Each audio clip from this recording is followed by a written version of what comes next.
Danke para conosco do programa Caso. Me extender o seguinte tempo aqui, que nós vamos tratar um tema muito interessante.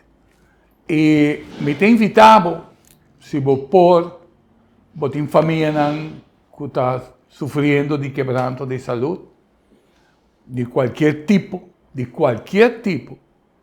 para que possa escutar o tema interessante aqui. E conosco, dia mais, nosso colaborador e amigo, psicólogo e conferencista internacional, Joan Molina, vai tratar um tema super interessante, que vai conectar nossa mente, o que nos está expressando, e com esta influência, finalmente, saúde e cada célula de nosso corpo. O PBA não está pensa que para a boa saúde, é bom costume de alimentação, de exercício, de estilo de vida onde você dorme bom, você bebe, que supostamente está garantia de boa saúde. Me tenho que informar que não está assim. A parte emocional tem rol grandíssimo de lo que está boa saúde. Pero sei, nós temos expertos, que vai tratar o tema. John, gracias nuevamente por estar con nosotros. Y el tema que vamos a hablar es un tema realmente que queríamos hablarlo desde uno de los primeros programas. Momento, sí. Y no lo tocamos. Pero hoy fue el día. Pásanos un poquito de lo que es las enfermedades psicosomáticas. Muchas gracias, Rafael, por darme la oportunidad nuevamente de estar frente a las cámaras en este prestigioso programa Al Caso. Básicamente, cuando nosotros iniciamos este proceso de estudiar o analizar las enfermedades, me llegó a mí una información que tiene más o menos unos 25 años, nacida en Alemania, se llama la medicina germánica, que es un nuevo paradigma de medicina que entiende la salud y entiende la enfermedad no como algo que se excluyen. Para ellos la enfermedad es también un proceso biológico que quiere decirle algo desde el cuerpo hasta el alma. O sea, lo que déjame preguntarte, antes de seguir, medicina germánica. Estamos hablando que la medicina tradicional va a explorar otras áreas que no es la medicina tradicional para poder entender un poco más de lo que es la salud. Sí, eso es lo que es la medicina germánica. Sí, sí, totalmente. La medicina convencional o medicina alopática, como también se le llama, es una medicina que, bueno, va muy bien en la parte traumatológica, va muy bien en lo que son intervenciones quirúrgicas. Intervenciones quirúrgicas, excelente, fenomenal. Sí. Los avances son extraordinarios. Todo lo que es la parte de la traumatología, excelente. Sin embargo, en la parte de enfermedades crónicas y degenerativas todavía hay un vacío en la ciencia. Y ese vacío en la ciencia, simplemente cuando van a diagnosticar una enfermedad, esta es la respuesta. Y parece que hay un muro de contención detrás de todo eso. Es multifactorial. Y ese multifactorial, pues deja la incertidumbre, porque la gente piensa que es multifactorial, es producto de la casualidad, de la mala suerte. A mí me dio cáncer, a mí me dio gastritis, y pareciera ser que fuera como una lotería que te tocó. Correcto. Pero bueno, estos señores que han venido trabajando ya durante muchos años y que también se recoge ancestralmente, ¿no? La historia de la humanidad recoge también enfermedades. Por ejemplo, el proverbista Salomón dice en la escritura, dice, la envidia es carcoma de los huesos. Wow. Entonces, total. Cuando empieza uno a entender la envidia como una actitud frente a la vida que es más, empieza a ser psicológica y termina siendo en algo psicosomático. Entonces, con la evolución de la medicina germánica, surgieron nuevos paradigmas en la medicina, como la programación neuropsicoinmunoendocrinológica, que tiene que ver con la transdisciplinaridad de cómo cada una de esas disciplinas científicas hablan o dialogan de lo que es el cuerpo. El médico habla de anatomía, excelente. El médico habla de la funcionabilidad del órgano, excelente. Pero nunca habla de la conexión mente-cuerpo, que hoy en día está, bueno, un Joe Dispenza, un Deepak Chopra, hace muchos años, venían acompañándonos con excelentes exégesis acerca de cómo pasa la enfermedad desde lo psicológico hasta lo biológico. Y se ha causado, o la ciencia ha visto algo que se llama causación descendente, que es la enfermedad pasa, antes de ser biológica, fue biopsíquica, que tiene que ver con el conflicto psicológico que la persona tiene. Puede ser un conflicto de creencia, un conflicto limitante.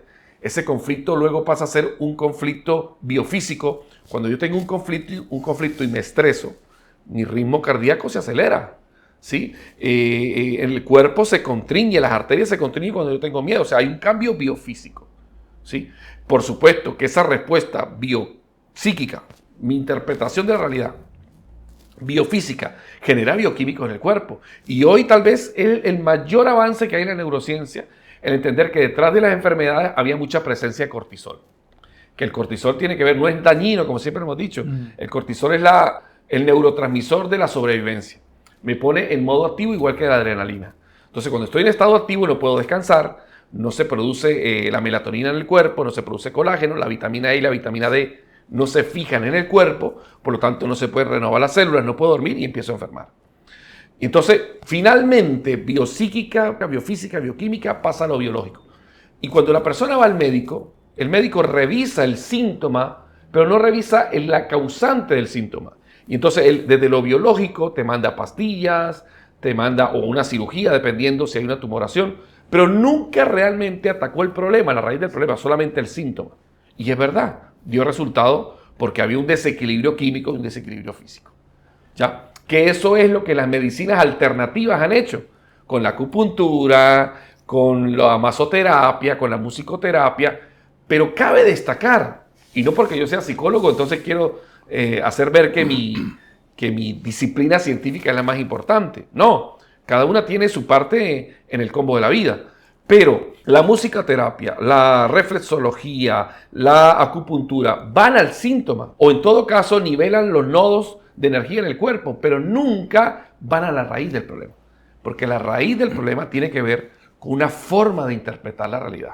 Entonces este señor, se llama Gerd Hammer, descubre por él mismo, se da cuenta, Gerd Hammer, el que desarrolló la medicina germánica, estaba de vacaciones en Italia y de repente su hijo está en un barco y hay un hombre que dispara de lejos y le da un tiro en la pierna a su hijo. Al hijo lo llevan de emergencia a la clínica, duró 4 meses hospitalizado y al final el hijo muere. Al hombre, a los 6 meses, le da un cáncer de próstata y a la esposa le da un cáncer de seno. Y él dice, eran gente muy sana. ¿Cómo es que ahora, después de 6 meses, da un cáncer a cada uno de ellos, ¿sí? Con características similares, uno en el seno que tiene que ver con la procreación, la producción, y en la próstata? Bueno, se puso a investigar y durante más de 20 años, por eso que te digo, esto tiene muchísimos años investigándose científicamente, pero con mucho respeto lo digo, tal vez para la farmacología, para la medicina convencional no sirve porque este tipo de medicina, el paradigma científico, resuelve las enfermedades, ¿sí?, que no son de forma traumatológica, de forma de las cirugías, la resuelve resolviendo el conflicto. Claro. Entonces, ¿qué es lo que tenían ellos? Un conflicto psicológico altamente traumático, inesperado y vivido en soledad, que son las 4 características que él describe como la ley férrea de cualquier enfermedad. Para que una persona enferma, de acuerdo a este paradigma, necesita tener un shock psíquico altamente traumático, inesperado, no se lo esperaba, y vivido en soledad. Vamos a ver cada uno de ellos.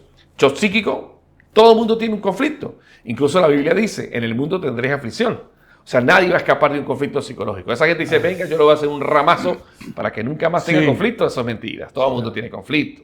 En algún momento tendrá usted un conflicto, una rabia. ¿Sí? El problema no es que tenga un conflicto psicológico. El problema, de acuerdo a la sabiduría y a la ciencia, es si usted se queda pegado en ese conflicto. ¿Cuánto tiempo se queda? Entonces, los sabios describen ahí 2 cosas, dolencia y enfermedad, que son diferentes. La dolencia tiene que ver con lo psíquico y la enfermedad con lo físico. ¿Qué es una dolencia desde el punto de vista de las grandes filosofías? Es una persona que se queda pensando en pensamientos que piensa continuamente. O sea, literalmente personas que están no con dolor, sino con sufrimiento. Y el sufrimiento, escucha bien, el dolor es inevitable, el sufrimiento es opcional. Sí. O sea, es opcional porque el sufrimiento tiene actividad mental. Me quedo recordando lo que me hicieron, lo que me prometieron, la vergüenza que tengo, la culpa que tengo. Y de alguna forma el infierno que vivo en mi cabeza hace que yo no duerma, que me estrese, hace que mi sistema inmunológico se fragilice y sea plausible a cualquier tipo de enfermedad. Entonces, la gran sabiduría que hay detrás de todo esto es, bueno, podemos corregir la enfermedad desde el punto de vista biológico, pero vamos a prevenir desde el punto de vista psicológico. Exacto. Entonces, primero, shock psíquico, inevitable. Pero la segunda sí es evitable, que sea altamente traumático. Y aquí empezamos a ver que el altamente traumático se vive porque hay personas que son extremadamente dramáticas. Hacen de cualquier cosa el acabose de sus vidas. ¿Sí? Entonces hay gente que constantemente frente a una situación se están quejando, lamentando, y ahí hemos descubierto, por lo menos la psicología clínica habla muy bien de eso. Esa condición de queja, lamento, tiene un nombre en psicología, se llama actitud de víctima. Y la actitud de víctima es el sufrimiento. Me quedo pensando en lo que me hicieron, echándole la culpa a otros y nunca teniendo autonomía. Por lo tanto, es seguro que eso que me pasó, yo lo hice altamente traumático, aunque no lo fuera. Sí. La muerte de un ser querido es altamente traumático. Pero que me boten del trabajo no es altamente traumático. Sí. ¿Ve? Entonces, cómo dimensionamos la vida no depende de la vida misma, sino de la interpretación que le damos, ¿no? Por ahí escuché un bonito ejemplo, ¿no? De un hombre que estaba desnudo y se le paró un mosquito en una parte de su cuerpo delicada. Entonces le dijeron, dijo, me di cuenta de lo que realmente era resolver un conflicto sin agresión. Sí, exacto. Bueno, tú te sabes el chiste, pero así es la gente. Buen proverbio chino. Un buen proverbio chino. Sí. ¿Cómo sabes que, bueno, cuando Sí. te das cuenta que no todo se resuelve a trancazos? Sí. Ni tampoco echándole la culpa a nadie. Entonces, el secreto está, y las grandes civilizaciones de antaño lo decían, el gran problema que tenemos, de hecho, en las civilizaciones orientales le llaman el veneno del alma, que es el apego. El apego. Y el apego es algo que todo inevitablemente lo tenemos porque nuestro ego, esa construcción interna que tenemos, siempre toma de referencia lo material para sentirse que existe. Sí.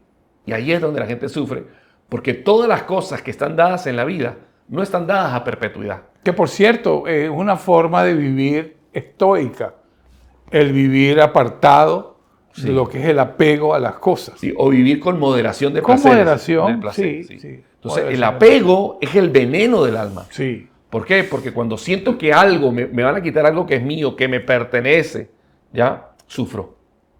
Empiezo a tener tristeza, rabia, miedo, y es lo que produce lo que sea altamente traumático. Sí. Mientras una persona sea más apegada y no entienda los dos conceptos más importantes que hay para desapegarse sin anestesia, como dice Walter Rizzo, que es, primero, entender que todas las cosas que han sido creadas son temporales. Exacto. Tu casa es temporal, tu auto es temporal. Si tú apegas tu vida y dices, es el centro de mi vida, el carro de mi sueño, luego se te quita el carro y tú sufres.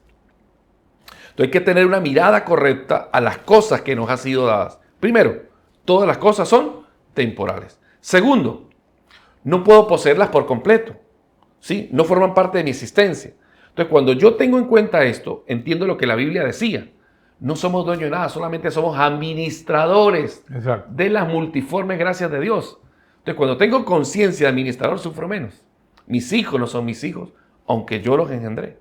Algún día tendré que dejárselos en libertad para la vida. Entonces, mucha gente sufre porque no sabe hacer esa transición. Y es una la verdad literal. Ya.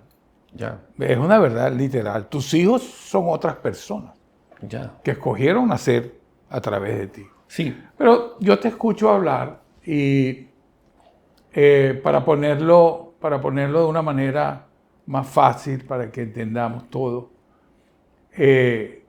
lo que produce nuestra mente va a influenciar nuestra vida. Correcto. Bien sea para bien o bien sea para mal. Pero la parte del apego combinado con el ego del ser humano son cosas letales. Claro. Yo puedo entender la parte del trabajo duro, del trabajo duro y poder acumular cosas que te van a dar una facilidad de vivir mejor, de tener una mejor vida. Pero para llegar al punto de reconocer, es muy fácil decir que es temporal. Sí. Cuando yo quiero vivir, que mi enfoque hacia los que me ven, yo me elevo a través de las cosas que tengo. Por supuesto. Yo me identifico a través de mis victorias y de mis trofeos que yo he podido tener en mi vida. Pero ese es el engaño de esta sociedad. Exacto. Esta sociedad nos educa en la obtención de cosas, en la competencia. O sea, se educa el ego a la obtención de cosas materiales, pero no de las cosas espirituales. Entonces, el gran trabajo de la persona, y que de todo frente es espiritual, es que cuando uno recibe algo, sea de lo que reciba, lo primero que debe entender es que la gratitud es el aspecto más importante. Gracias a la vida, al Eterno, a Dios, por lo que te ha dado. Mira cómo es el proceso. Yo tomo lo que la vida me da, sea recursos, tiempo, vida, hijos, lo tomo, ¿sí? Lo uso, lo utilizo, lo agradezco, lo educo, pero luego tengo que tener también en mi cabeza la mentalidad para decirle, te libero. Sí, correcto. Yo como psicólogo lo que más he visto en psicología son gente que al final de la terapia tienen que soltar. Le digo, libérate de eso. Deja de estar pensando en lo que no te dieron. Deja de estar sintiendo culpa por lo que hiciste, que ya duró hace 10 años. No, que me hicieron eso, que mi papá me prometió y no me lo cumplió, pero ya no lo prometió. Solamente puedes tomar y agradecer lo que te dieron. Lo que no te dieron es una estupidez porque no puedes devolver el pasado. Claro. Entonces, el apego tiene mucho de una vida vivida desde la expectativa del otro. Y ahí lo que estás diciendo, una vida estoica es una vida que está dirigida desde mis logros, no de mis logros materiales, de mis logros de carácter, ¿sí? Entonces, lo primero que hay que practicar para prevenir la enfermedad es el desapego. Televidentes, vos mirando el programa al caso, un tema con un vocabulario complicado, no está en los papiamentos, pero lógicamente el psicólogo John Molina está expresando por su carrera, su educación y por la verdad tan grande que el mundo está disponible. El nombre Joe Dispenza me recomendaba para buscarle online y Joe Dispenza es persona que a través de su experiencia personal, una cura un accidente de trauma arriba de su columna, arriba de su lomba, y que su mente logra enderecer. De dos partes, nos vai compartir un caso específico que toma lugar aqui na Aruba e nós vai perguntar a John para explicar-nos o que passa aqui. Sei mais, está bem? Não vai ler. Seguindo com o tema interessante, como está compartilhando com o psicólogo John Molina, sabe que é um caso real que toma lugar aqui na Aruba e a Hopianha está cá na 5 horas de madrugada. Baja Manita e vem, baja Cana Baiabó, vem back. E sempre está cá com body e sempre botem conversação durante que botar cana, conversação. Agora vou começar o trabalho já, botar up to speed, cara. Pero de dia conversação que nós sostener, de dia canana aí, a queda come e saque. E lo queda come para sempre. Para sobra também a cambia a forma como está a vida. Se trata de uma pessoa que está arriba uma prática de vida muito saudável. Um jogador de golfe, faz exercício, come, balançar, nota ruma, vivendo uma vida exemplar, dentro do sentido biológico, físico.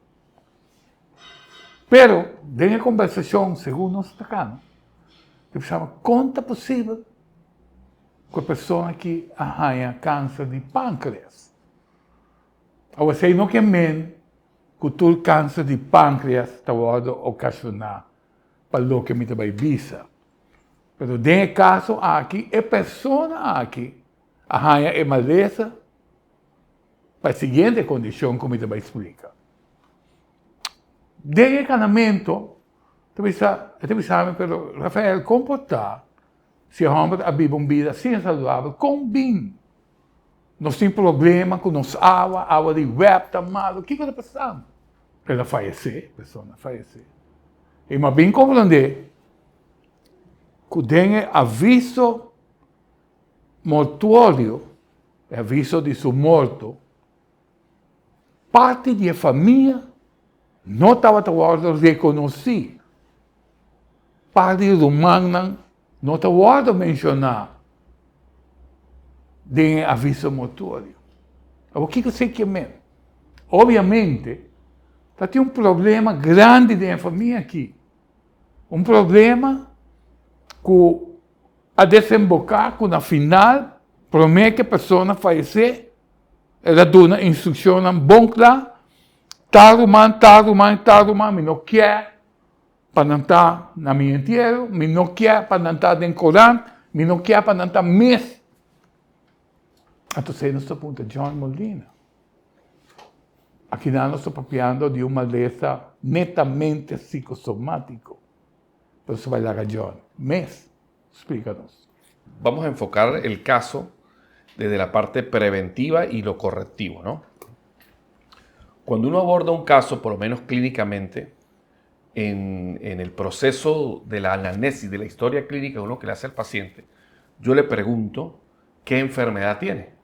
Cuando la persona me tiene una enfermedad diagnosticada médicamente, ¿sí? Por ejemplo, cáncer de páncreas, en este caso, hay una serie que se llaman así, matices del conflicto. O sea, el conflicto de páncreas, el páncreas cumple una función biológica en el cuerpo. Y ahí es donde muchos autores durante muchos años han dicho la palabra, el cuerpo grita lo que el alma calla. Ajá, claro. Entonces, de ahí sacamos el seminario que está recién montado en nuestra aula virtual, se llama Dialogando con nuestro cuerpo, lo que el cuerpo grita. Pero el páncreas tiene una función biológica en el cuerpo. Una es la encargada de generar los nutrientes o los jugos para la digestión, también de generar de regular los niveles de azúcar en el cuerpo. Cuando nosotros entendemos que a nivel energético, todos los órganos del cuerpo son un símbolo de algo a nivel, en un grado mayor psicológico, por ejemplo, el páncreas, el que genera la dulzura y el que ayuda a la digestión, a digerir los procesos que ya tenemos. Entonces, cuando una persona, ojo, habíamos dicho al inicio, el proceso es proceso biopsíquico, biofísico, bioquímico y biológico. Cuando ya entra en la rama de lo biológico, ahí la medicina convencional pues hace cirugías, trasplantes y todo, pero no ha resuelto el problema. Entonces nosotros vamos al problema, a la raíz del problema, y que la medicina se cargue de lo que nosotros no sabemos hacer. Por eso es que es preventivo, correctivo. Pero, ¿qué ha generado el conflicto del páncreas? No es lo mismo, y aquí quiero hacer una especie de análisis. Llegó una viejita y le dijo al médico, doctor, una viejita de 72 años, me duele la rodilla derecha. Y el doctor le dijo, ay, viejita, esa es la edad. Y dijo, no creo, doctor. Le dijo, ¿por qué no? Dijo, porque la otra también tiene 72 años y me duele la derecha. Sí. Entonces, no es cuestión, aquí tendríamos que, porque esto es ciencia, ¿sabes? Es ciencia. Sí. O sea, como nadie se va a meter en un laboratorio para enfermar de lo que son los conflictos psicológicos del páncreas para estudiarlo, se estudia entonces, al contrario, fenomenológicamente. ¿Qué fenomenológicamente? Tomamos el fenómeno y rastreamos hacia atrás en los laboratorios, en lo que se llama la investigación, la metodología de investigación positiva, tomamos la muestra, generamos el escenario para ver el resultado. Pero nadie se va a meter en un laboratorio a enfermar de cáncer, ¿o sí? Nadie. Pero podemos hacerlo al contrario, también es metodología de investigación. Entonces, la estadística empieza a observar que las personas que tienen conflictos a nivel del páncreas, por lo menos hay dos conflictos relacionados atrás en la historia. Uno, ha perdido la dulzura de su vida, que tiene que ver con transformación de azúcar. Exacto. Está entonces en un conflicto de desamor. Ojo, de desamor. Posiblemente en ese conflicto de desamor, ¿qué más conflicto puede ser? En el colorido del conflicto para esa persona, su rumano. ¿Sí? Sus hermanos. Su hermano. ¿Ya? Pero si seguimos la huella del cáncer de páncreas, también podemos ver que el tejido, ha pasado algo en el tejido embriológico que tiene que ver con ese órgano. La función no está ayudando a la digestión. O sea, puede ser que algo pasó. Mira cómo ve el principio. ¿Qué hace el páncreas? Ayuda a la digestión. Algo él se lo comió, lo masticó, pero no lo ha podido digerir. y como no lo ha podido digerir, el símbolo que existe a nivel psíquico es algo me hicieron y se llama en medicina germánica, se llama conflicto de guarrada, conflicto de suciedad en el territorio. Me hicieron algo que nunca me esperaba que me hicieran. Puede ser, perdí una herencia, algo que ya me había comido, Claro. que pensaba que era mío y ahora vivo el conflicto en suciedad y con mucho desamor porque tiene que ver con el territorio de amor. ¿Ok? Porque es dulzura, es algo que era mío. Entonces, cuando empezaron a rastrear estos hombres en estadística, se dieron cuenta que el 95%, que es una gran estadística, ¿sí?, en la matemática, que un 95% sea el patrón repetitivo del mismo conflicto, estamos frente a una ley. Entonces, cuando una persona enferma de páncreas, hay que preguntarnos, ¿qué conflicto psicológico 6 meses antes del diagnóstico, ¿sí?, le ocurrió a esa persona que vivió un conflicto de suciedad y de desamor y que lo mantiene en su cabeza como una dolencia? ¿Cómo es posible que me hicieran eso? Es que era mi familia, era mi mujer, sí, pero yo le daba todo, comía de mi mano. ¿Ya? Y cuando uno va a ver el escenario de estas personas, encuentra con muchísima probabilidad este tipo de colorido de conflicto. Entonces, ¿qué hacemos nosotros en la psicología? Nosotros somos coayudadores de la medicina alopática. La medicina alopática te da insulina, te da un montón de medicamentos a nivel bioquímico. Antidepresivo, físico, pero no cura la enfermedad. Claro. Porque curar la enfermedad desde la raíz de la dolencia, que deje de pensar en eso. ¿Qué entiende que hay gente? Pero no encarta, en este caso no encarta la enfermedad. No se va al origen de la enfermedad. No lo hace. Porque la medicina alopática no ve la conexión psicosomática no la ve con la física. ¿Pero por qué no la ve? Porque son materialistas. Exacto. Ellos estudian en la materia, el funcionamiento, la anatomía, la bioquímica y la biofísica del cuerpo. Pero yo nunca he visto por ahí un cuerpo caminando sin cabeza. Sí. ¿Entiendes? Eso es como un chiste. Es un chiste malo, pero es la verdad. Un chiste que el padre médico, y esto con todo el respeto que tú respetas para tu doctor, esto es un joke, en Aruba nos tiene hacer ver, nos tiene medicina socializada. Otro país, medicina está privada y vos paga por consulta. Y para gente, para doctor, sin escrúpulo, es por vir una práctica onde que vos usa e gente, para ganar placa. Y un joke, aquí te voy a dar un ejemplo. El padre médico, el hijo, también estudia la medicina, se gradúa, y el hijo viene a ayudar al padre en el consultorio privado, en la práctica privada. Y llega un cliente de toda la vida del padre, un señor ya mayor, con un dolor del oído. Y cuando lo revisa el hijo, ve que hay algo en el oído y se lo saca. Todo el problema suyo es esta cosita. Y paga y se va el señor muy contento. Y el hijo asombrado le dice, papá, ese señor tiene toda su vida viniendo para acá. ¿Cómo es posible que tú no hayas visto eso? Sí, claro, hijo, que yo te gradué de la universidad precisamente con estos clientes, con estos pacientes. Me le sacó el mosquito. Claro, entonces, sí. Entonces fíjate, ¿no? Es un chiste, pero es una forma hasta donde puede llegar el ser humano. Claro. Primero por la ignorancia. Quedando en el mundo de medicina, yo hablé una vez con una doctora joven que estaba tomando una práctica. Uh-huh. Y yo le dije, mira, yo no soy médico, pero si yo te puedo dar un consejo, no te vuelvas necia. En papiamento se dice cabezura. Con las enfermedades de tu paciente. Porque la gente conoce su cuerpo. Claro. Y debes escuchar lo que te dicen los pacientes. Porque un médico necio, los errores los tapa debajo de la tierra. Claro. Entonces, si hay un consejo que yo te puedo dar, es ese. Pero en fin, viniendo al tema, vemos que la medicina alopática tiene límites. Yo creo que el mundo farmacéutico tiene una gran influencia en todos los subsidios a las grandes universidades que Total. nos quedamos dentro de estos márgenes, porque yo quiero vender. Es la empresa, una de las empresas más grandes en el mundo, mejor Exacto. cotizada en Wall Street. Ahora, si ponemos esto en perspectiva acerca de la importancia de la medicina, por allá por los años, creo que 80 o 70, salió algo que se llama el efecto placebo. Exacto. El efecto placebo era que te daba una pastilla de azúcar y te decía, a mí esta es la mejor pastilla, y la persona tomaba la pastilla y a los minutos ya sentía una mejoría. Pero también está el efecto nocebo. El efecto nocebo es lo contrario al placebo. Cuando el médico sale y le dice a una persona, fulano de tal, positivo, de SIDA. Sí. A esa persona, dice los expertos, Joe Dispenza, Deepak Chopra, la cara se le veía como el mundo se le iba. Claro. O sea, ¿qué es positivo o negativo? Es una palabra, pero es la interpretación de esa palabra. Un cáncer, un SIDA es una etiqueta de muerte. Claro. Entonces, inmediatamente, el sistema inmunológico... O la palabra cáncer, inclusive, Jonah.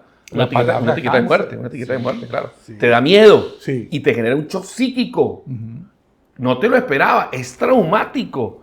Y si aparte lo vives en soledad, que tal vez fue el caso en el que tú me cuentas del amigo, que lo vivió en soledad.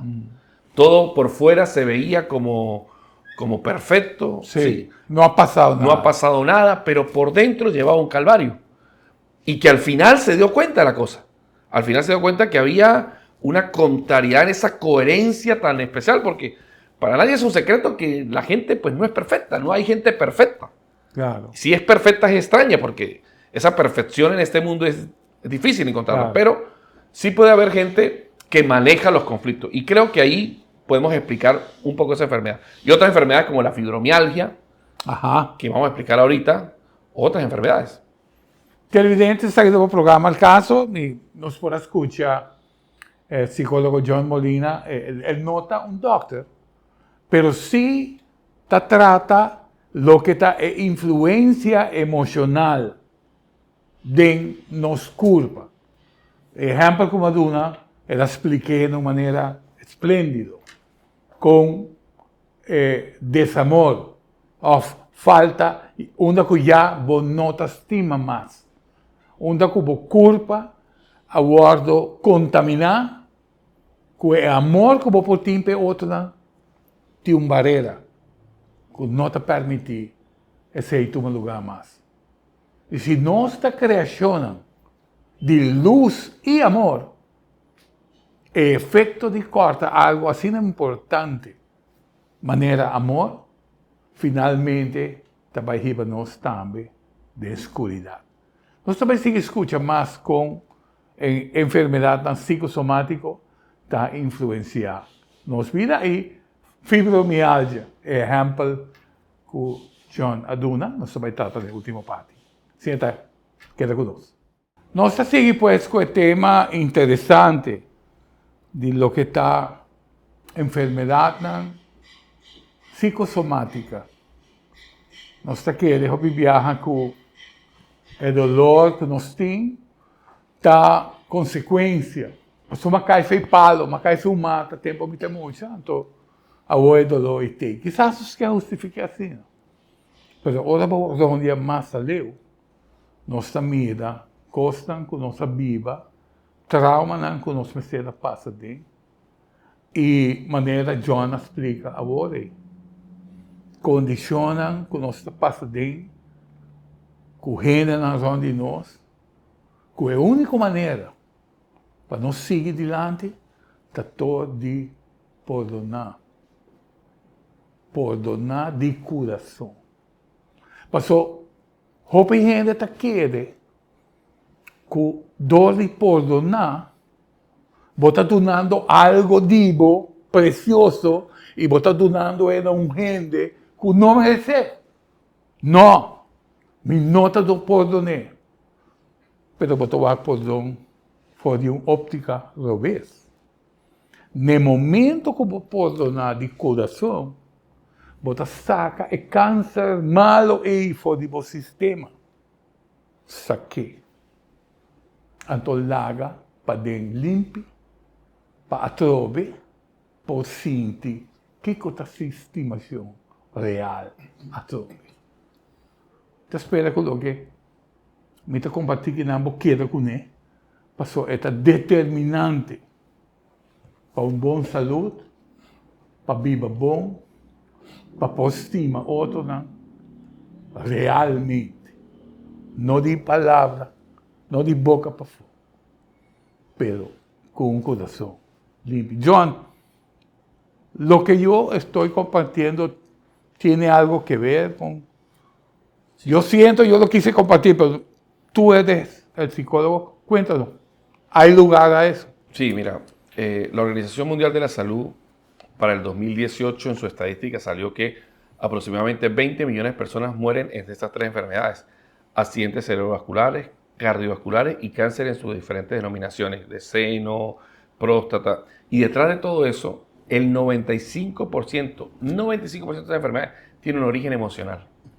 O sea, nos estamos muriendo porque no sabemos cómo controlar las emociones, como estás diciendo. Pero el problema es, ¿cómo así las emociones? Que alguien nos explique, ¿no? Si una persona, por ejemplo, le prometieron algo y no se lo cumplieron, ¿sí? Como la persona no tiene resiliencia, no tiene comprensión de la vida, se enojó. Entonces aquí empiezan los expertos a explicar cómo se constela una emoción, cómo llega a convertirse en algo que no debería nunca haberse convertido. La emoción no debería demorar clínicamente en biología más de 5 o 15 minutos. Se puso bravo, ¿por qué me hizo eso? El problema no es la emoción, el problema es el paso siguiente. Sí. 3 días después está diciendo, ¿cómo es posible que Rafa me haya hecho eso? Sí, ¿qué estás haciendo con la emoción? Entonces, ya la emoción ahora se llama resentir. Exacto. Estoy resintiendo lo que me hicieron. Pero cuando estoy sintiendo la emoción, estoy fabricando, ya sabemos, la bioquímica del cuerpo, la biofísica, la estoy alterando. Entonces ya estoy resentido, pero ya pasaron 3 días. Entonces el resentimiento continúa un tiempo no prudencial y se convierte en rencor. El rencor ya no es una emoción, ya no es un sentimiento, es una aptitud frente a la vida. Entonces estoy viendo, mire lo que hizo, y empieza a darle actividad mental a la cabeza. Sí, ¿no? Y ahí la última que supe que hizo hizo también esto, y empieza a añadirle y añadirle. Entonces se llena de mucho rencor, de mucho dolor en el corazón por lo que esa persona hace. Pero mire esto tan interesante. El rencor no cesa ahí. El rencor muta y se transforma en odio. Lo detesto, lo desprecio, ya no lo quiero tener más en mi vida. Y entonces cuando una persona tiene odio, detesta, deplora a la persona, ya literalmente, bioquímicamente está mal esa persona. Ya entró en la estadística de una enfermedad crónica y degenerativa. Pero ¿qué faltó desde la emoción, que la ira, resentir, rencor y odio? Ahí faltó algo. Al inicio tú hablaste de la palabra cortisol. ¿Esto tiene algo que ver aquí en todo esto?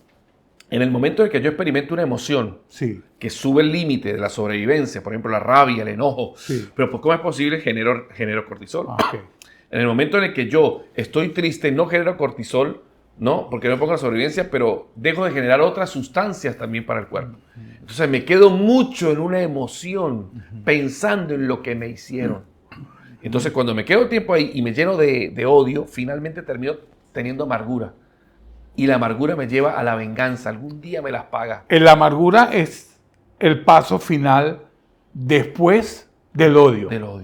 Tenemos odio, un trauma, resentimiento, rencor, odio, venganza que nunca se hace. Y amargura y después venganza. No. Odio, trata de vengarse pero nunca se puede vengar. Sí. Y ahí viene la amargura. La amargura. Por no poder realizar. Porque cristalizar, no poder cristalizar y cuando está lo que el odio te está pidiendo hacer. Okay. Entonces hay 2 formas de estar conectado con la gente. 2 formas. Una desde el amor, desde la gratitud, desde la lealtad. Estoy conectado con una emoción positiva. Pero otra forma de estar conectada con la gente es desde el odio, desde la rabia. ¿Y cómo es que se mantiene conectada? Hay gente que no puede conectarse con alguien desde la alegría, desde el amor, ¿no? Sino que mantiene conectada a esa persona desde el odio. Porque mantenerla desde el odio la deja en un sentimiento de culpa, de deuda a esa persona. Pero es un mal negocio. Dame un ejemplo. ¿Cómo puede mantener una persona un contacto? Dame la condición en la que están las personas y cómo es que se comunica esa relación. Lo que he visto en terapia.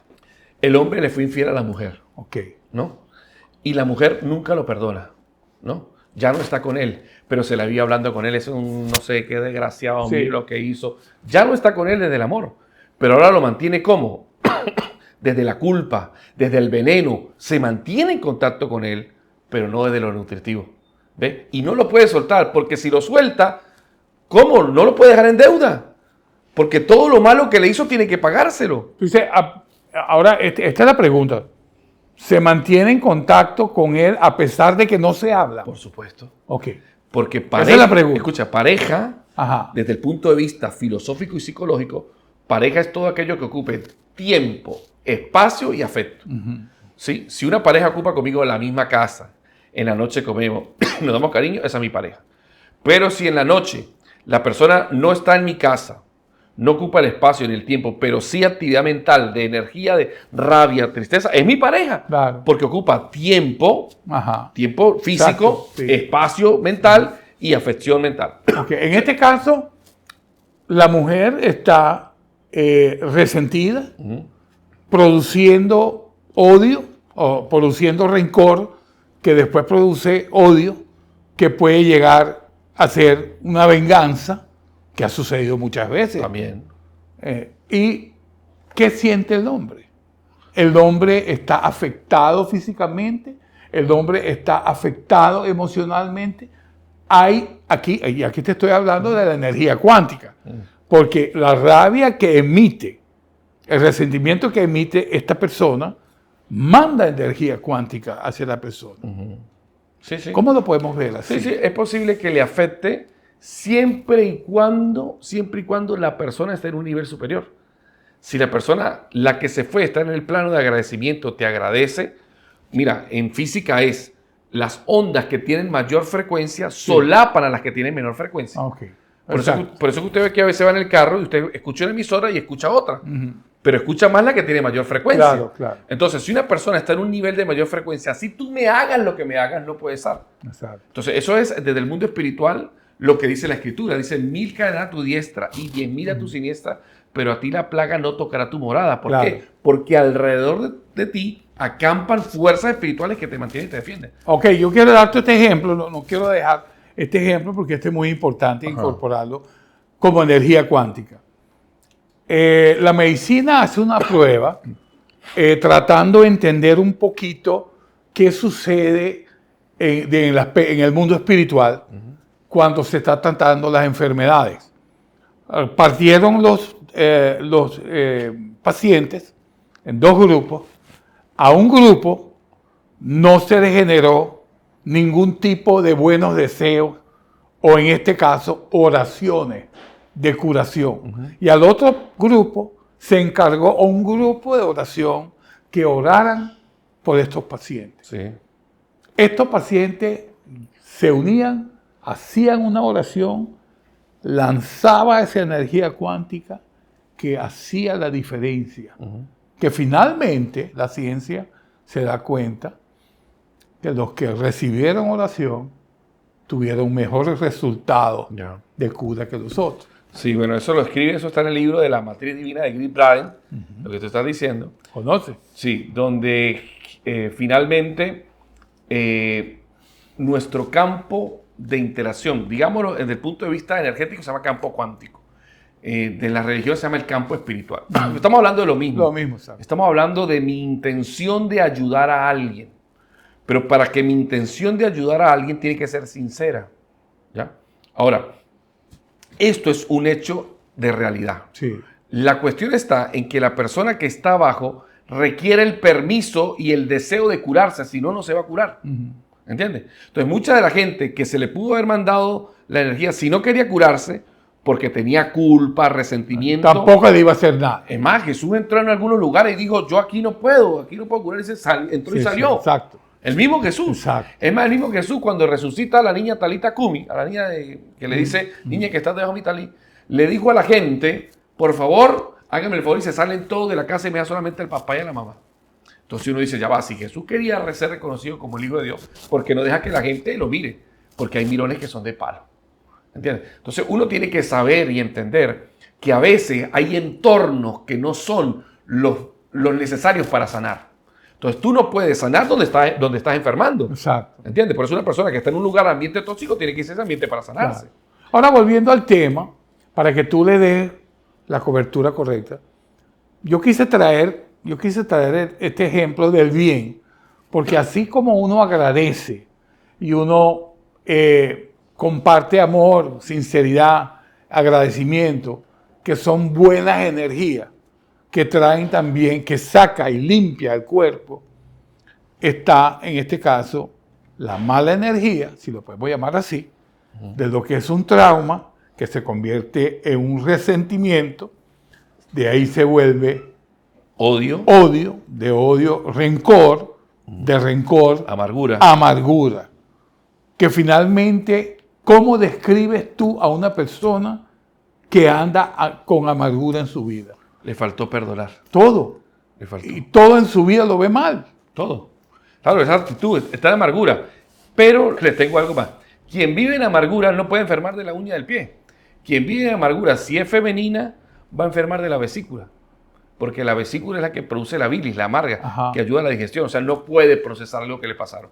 Por eso encontramos muchas mujeres a nivel de amargura. Ajá. Y cuando usted va en la estadística y ve, no puede perdonar al marido, vive con mucho resentimiento de lo que le hizo, vive esperando algún día para vengarse, siempre está con el veneno verbal hablando mal de él.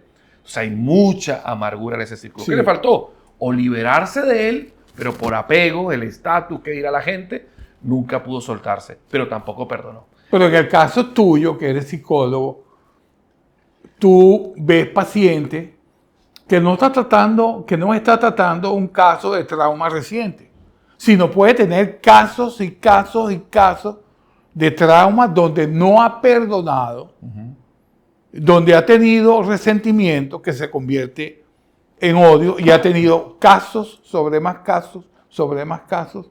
¿Qué hace eso con la persona? Bueno, lo lleva a repetir patrones compulsivos de vida de deterioro. Tuve un caso en Holanda hace 2 años, una muchacha que me acercó y me dijo que por qué todos los hombres que venían a su vida le hacían cosas para que ella no lo perdonara. Ajá. Entonces yo le dije, ¿qué trabajabas tú? Y me dijo, sí, yo trabajo de chica, yo no sabía que era chica. Ajá. Y me dijo que después trabajaba en la zona roja, en Rijksstraat, allá en Holanda. Ajá. Y bueno, trabaja de prostituta. Claro. Claro, esto sobrepasa mi capacidad de análisis psicológico. ¿Cómo es que me dice que el esposo le es infiel, hizo algo que no la perdona y ella es infiel todas las noches? Entonces, a mí se me da por preguntar, porque en psicología preguntamos eso. Le preguntamos, ¿cómo es tu relación con tu padre, ¿no? Y con tu madre? Es como decirle a la persona cómo te fue en el día si va al psicólogo. Claro. Y me dice, ¿y qué tiene que ver mi papá aquí en el asunto? ¿Por qué me nombras a mi papá? Yo dije, aquí está el caso. Entonces le pregunto, me dice, mi papá cuando yo era niña me cambió por una casa, me vendió. Y yo le dije, bueno, pero ¿qué fue lo que dio? No, ¿qué me dio? Si me vendió por una casa. Entonces, vivió un resentimiento. No podía perdonar a su papá y todos los hombres que atraía a su vida cuánticamente, podríamos decirlo desde la psicología junguiana, la compulsión por repetir atraía un tipo de hombre que repetía el patrón de su papá. De su papá. Finalmente. No lo puede perdonar. Entonces, hasta que no la liberamos del perdón al papá, no pudo liberarse de este hombre. Entonces, hay mucha gente que la respuesta a su problema presente está en cosas que se ha tragado en el pasado, Sí. que no ha escupido. Yo le digo a la gente, cuando una persona tiene una infección en la pierna y tiene pus, ¿qué hay que hacerle para sanarla? Hay que cortar y sacar el pus. Pero a la gente no quiere sacar la pus, sí, porque duele. Porque claro. Entonces, sacar el dolor de años va a doler, pero es el único camino. Claro. Aquí no hay varita mágica, no hay Expecto Patronus de Harry Potter. Aquí hay un proceso de vida donde la persona tiene que aprender a perdonar, a soltar. Y la clave última de una persona que está en perdón. ¿Cómo sabemos cuando he perdonado realmente? Porque las he tenido también en terapia, me dicen así, yo ya lo perdoné a él, pero su actitud me dice que no. Claro. O sea, la forma en que habla, la forma en como dice, sí, un hombre, no, tú no has perdonado ni a tu papá ni a tu esposo. ¿Cómo sé que he perdonado? Los sabios dicen, tú sabes que has perdonado cuando hablas de ese pasado y tienes paz para hablar. Cuando de ese pasado que hablas, dices, uy, de eso aprendí muchísimo. O sea, ya no te quedas enganchado en el resentir que tuviste, que te inició, sino que lo hablas con tranquilidad. ¿Y qué queda ahí? Mira lo que queda ahí. Ahí queda aprendizaje. Queda incluso gratitud. Exacto. Le doy gracias a esa persona porque a partir de él, lo que no me mató me fortaleció. Exacto. Entonces, David Hawking dice que pasar de los niveles bajos, de frecuencia, como es la amargura, culpa, resentimiento, orgullo, envidia, esos gravitan por debajo de 220 en la frecuencia. Claro. Quien está por debajo de 220 en la frecuencia de la vida está en enfermedad o está en una enfermedad terminal. 220 es el límite. De ahí para arriba está el máximo nivel, que es 500, que el humano ha llegado, y el 1000, que es el máximo. Pero en el 220 está el punto de inflexión. Y yo me quedé asombrado, dice David Hawking en el libro Deshaciendo el ego, Disolver el ego. Dice, está esta frase: ay, ya no me mato más por eso. Ay, ya, que sea lo que sea. Claro. Voy a cambiar. Se llama la frecuencia del coraje. Cuando la persona se hace responsable de su vida y sale de la condición de víctima, de estar echándole la culpa a otro de lo que está sintiendo. En ese momento sube a la frecuencia de aceptación, que es 300, después va subiendo la de la paz y finalmente llega a la del amor y la gratitud. Pero entonces está el secreto. Usted puede empezar desde la gratitud ya. Programe su vida para la gratitud desde la mañana cuando se levante. Gracias al Creador, gracias a la gente que le da el agua, gracias a la gente que le dio trabajo. Programarse de la gratitud. Quien está en la gratitud, su mundo empieza a ser diferente. Cambia. Gracias, John, una vez más. Televidentes, de forma a que non lleguen al final del caso, spero che sirvi come Herman Pablo. Danke per mira, danke per escucha, invitado para otro programa del caso, en otra oportunidad. Te obrigado. Curioso.